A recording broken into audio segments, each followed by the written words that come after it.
За байнгын орны дарга эрхэм гишүүдээ Монгол Улсын их хурлын байгаль орчин хүнс хөдөө аж ахуйн байнгын орны 2025 оны 5 дугаар сарын 28-ны өдрийн 13 дугаар тогтоолоор байгуулагдсан малын генетик нөөцийн тухай хуулийн биелэлтэд хяналт шалгалт хийх Монгол үйлдвэр омгийн адууны удмын сан хамгаалах асуудлыг судалж санал дүгнэлт гаргах шаардлагатай бол шийдвэрийн төсөл боловсруулах үүрэг бүхий ажлын хэсгийг байгуулж ажлын хэсгийн ахлагчаар Улсын хурлын гишүүн Мөнгөн цогийн ган улаг гишүүдэд Улсын хурлын гишүүн Мягмар сүрэнгийн Бадам сүрэн, Сайн хүүгийн Ганбаатар, Сонгодойн Замира, Ухнагийн Утганбаяр нарын бүрэлдэхүүнтэй ажиллалаа.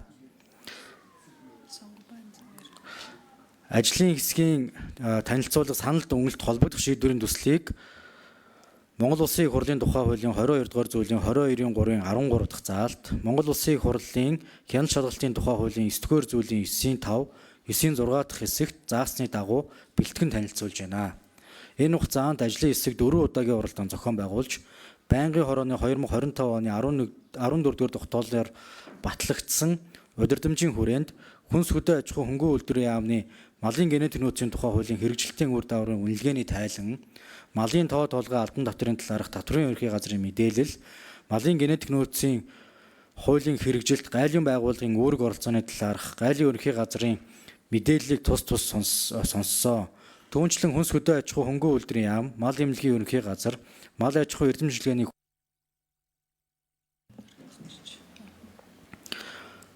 хүрээлэн болон төрийн бас байгууллагын төлөөлөл болох Монголын морин спорт уяачдын холбоо, Монголын үндэсний морин уралдаан уяачдын холбооноос ирүүлсэн саналыг авч нэгдсэн санал дүгнэлтэд оруулсан болно. Ажлын хэсэгт дэмжлэг үзүүлэхэд ажлын хэсгийн бүрэлдэхүүнийг бас байгуулсан. Салбарын яам, холбогдох агентлаг, сургалт эрдэмжилгээний байгууллагын мэргэжлийн холбоод эрдэмтэн судлаачдын төлөөллийг бас байнгын орооны гишүүдийн саналын дагуу дэд ажлын хэсгийг бас бүрдүүлсэн байгаа. За бид санал дүгнэлтээ 3 агуулгын хүрээнд бэлтгэсэн байгаа.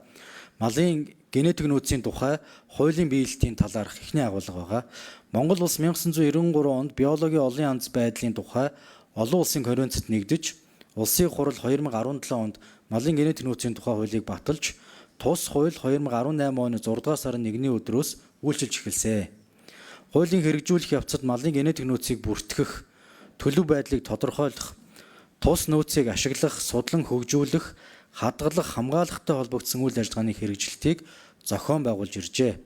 Тухайлбал малын генетик нөөцийн төлөв байдлыг үндэсний хэмжээнд тодорхойлох, тайлагнах ажлыг салбар яамнаас 2019 он зохион байгуулж, үр дүнг Монгол Улсын засгийн газрын хуралдаанаар хилцүүлэн, тайлан нэгдсэн үндэсний байгууллагын хүнс хөдөө аж ахуйн байгууллагад хүргүүлжээ. Энэхүү ажлын үр дүнд Монгол улс нь малын генетик нөөцөд суурилан үндэсний хэрэгцээг хангах, илүү нөөцийг бүс нутгийн болон дэлхийн хүн амын хүнсний хэрэгцээнд нийцүүлэх боломжтойг батлан харуулахын зэрэгцээ, хөдөө аж ахуйн тогтвортой үйлдвэрлэлийг хөгжүүлэх өргөн боломжтойг баттгсан байна. Хүнс хөдөө аж ахуй хөнгөн үйлдвэрийн яамнаас тус хуулийн хэрэгжилтийн үр дагаврын үнэлгээг 2024 онд хөндлөнгийн байгууллагаар гүйцэтгүүлсэн байна. Уг үнэлгээгээр хуулийн хэрэгжилтийн биелэлт хангалтгүй, зарим арга хэмжээг эрчимжүүлэн хэрэгжүүлэх шаардлагатай гэж дүгнжээ. Хоёр дахь үндсэн агуулга нь Монгол үйлдвэрийн омгийн адууны удмын санг хамгаалах асуудлыг судалсан талаар. Монгол улсын тухайд малын генетик нөөцийн төлөв байдлын үнэлгээг олон улсын аргачлалын дагуу анх 2022 онд хийж, 2019 онд үндэсний хэмжээнд зохион байгуулж, 2020 онд нэгдсэн үндэсний байгууллагын тэжээвэр мал амьтны төрөл зүйлийн олон улсын мэдээллийн санд Монгол улсад үржүүлж байгаа 52 үйлдвэр омгийн малын төрөл зүйлийг бүртгүүлсэн.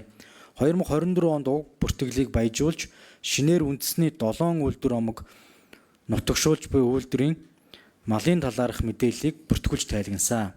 Монгол мал сүргэн олон мянган жилийн туршид бүрдсэн популяцийн өвөрмөц генетик тогтолцоог хадгалж, байгаль цаг уурын эрс тэрс нөхцөл бэлчээрийн малгайн дасан зогтсон онцлогтой юм а. Манай улс хоньны 27, ямааны 15, үхрийн 6, тэмээний 5,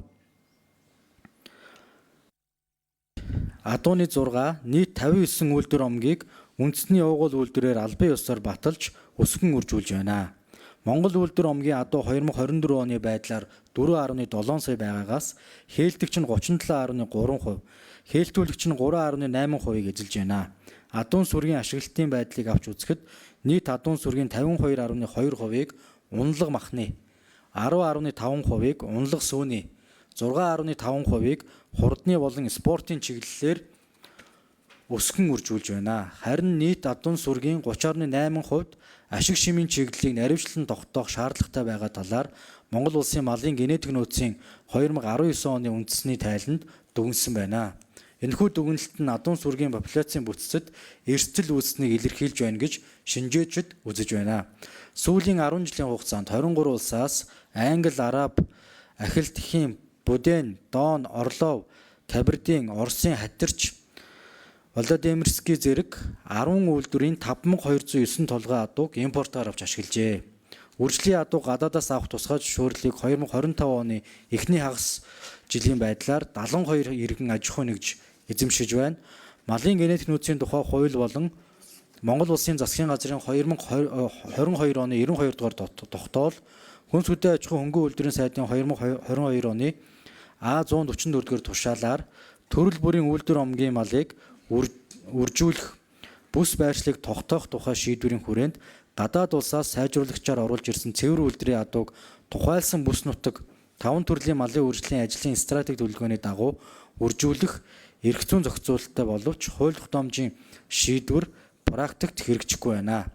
Үүний үндсэн шалтгаан энэ чиглэлийн зарим тусгай зөвшөөрөл эзэмшигч нь үржлийн үнэт чанараар үнэлэгдээгүй, удам гарвал нь тодорхойгүй, адууг импортлох, улмаар хууль тогтоомжоор тогтоосон бүс нутагт үржүүлэхгүйгээр арилжааны зориулалттай тараах эрлийзжүүлгийг үржлийн бүртгэл селекцийн хөтөлбөр мэргэжилтний хяналтгүйгээр үржүүлгийг явуулж, үржлийн сайжруулагч нь тодорхойгүй байгаа үе шатанд эсвэл үр төлөөр үнэлэгдээгүй үржлийн адууг худалдан борлуулах, ашиглуулах явдал ихсэнтэй холбоотой юм аа. За мөн үржлийн адуугаар дамжин хил дамнсан малын гоц болон халдварт өвчин эмгэг, ялангуяа бэлгийн замын халдварт өвчин тархах эрсдэл ихэлсэ. Түүнчлэн хяналтгүй эрлийзжүүлгийн үр дүнд төлийн төсвөр чанар муудах, өвчин дөртөмтгий байдал ихсэх зэргээр Монгол адууны дархлааны системд өөрчлөлт орж байна. Мэргэжлийн болон технологийн хяналт салбар хоорондын уялдаа зохион байгуулалт хангалтгүй бүртгэл нэгдсэн системийн солилцоо шуурхай бус байгаа зэрэг нь нийгэмд сөрөг нөлөөлөл үүсгэж байна. За иймээс дараах дүгнэлт саналыг ажлын хэсгээс бас гаргасан байгаа. За жоохон товчлоо. Та хэдэд бас тарагдсан байгаа учраас. За малын генетик нөөцийн тухай хуулийн биелэлт Монгол үйлдвэр омгийн адууны удмын санг хамгаалах асуудлыг ажлын хэсэг судалсны үндсэн дээр дараах дүгнэлт саналыг гаргаж байна. За нэгт малын генетик нөөцийн тухай хуулийн хэрэгжилтийн биелэлт хангалтгүй байгаад нэгдүгээрт хуулийн хэрэгжүүлэх санхүүжилтийн их үүсвэр төсөв бүрдэхгүй байна. Хоёрдугаарт хуулийн хэрэгжилт хяналт тавих мэргэжлийн бүтэц зохион байгуулалт сул хүний нөөцийн хангамж хүртээмжгүй. Гуравдугаарт малын генетик нөөцийн бүртгэл мэдээллийн нэгдсэн сан бүрдэхгүй байгаа. За дөрөвт хуулиар заасан зарим чиг үүргийг хэрэгжүүлэхгүй байгаа зэрэг хүчин зүйлс нөлөөлжээ. За улс орон бүр өөрийн байгаль экологийн онцлог технологийн горимд дасан зохицсон үндэсний явуул гено хэвшлийн малыг өсгөн үржүүлэх бодлогыг баримталдаг боловч манай улсад байгаль экологийн технологийн өөр нөхцөл бүхий улс орнуудаас удамшлын шинж тэмдэг ашиг шимийн чиглэлийн хувьд ялгаатай адууг импортлон үржилт ашиглах болсон нь Монгол адууны популяцийн генетикийн тэнцвэрт байдалд өөрчлөлт оруулах үс геноцид эрсдлийг дагуулж байна.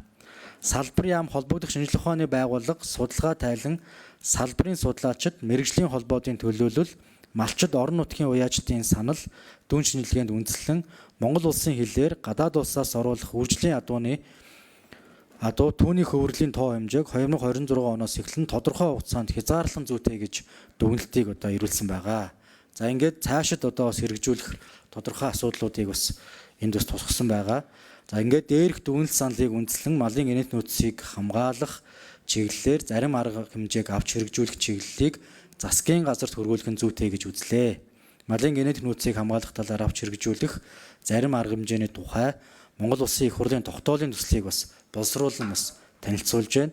Тус тогтоолын төслийг хилцэн шийдвэрлэж өгнө. Анхаарал тавьсанд баярлалаа.